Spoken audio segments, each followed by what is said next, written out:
this object, which is a timer with a little mouse and a piece of cheese. And you may say, why has he brought this?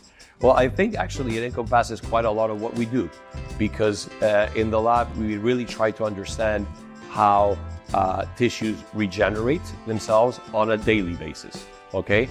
And so therefore, we have a lot of interest on circadian rhythms. These are the rhythms that allow us to have an internal clock that determines what is the best time of the day to perform specific functions, and actually coordinates systemically throughout our organism that all the different organs function at the right time when they have to perform a function. So you can have year the clock, you know.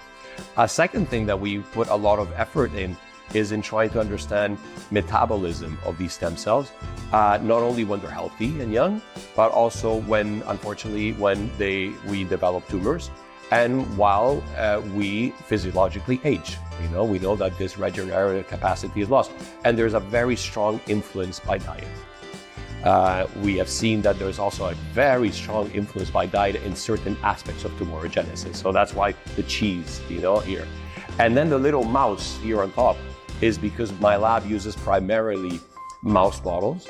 We also have a lot of collaborations with hospitals, you know, always to find the clinical relevance. But I think this little thing actually encompasses quite a lot of the type of research that we do in the lab. The most rewarding part for me of being a scientist is, besides the research itself, the unexpectedness of every day, the new results, things that are completely break your hypothesis and that are, you know, lead you to completely different directions. That is, yeah, definitely one of them.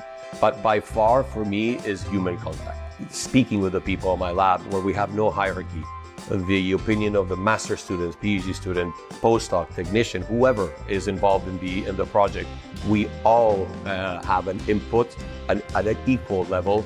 We all bring different perspectives, you know, and research. That I love that. I love that for my everyday. Perhaps at a different level, but the same thing when I go to meetings, you know, collaborators, friends, international, very different ways of looking at the same problem, no, that we want to look and study.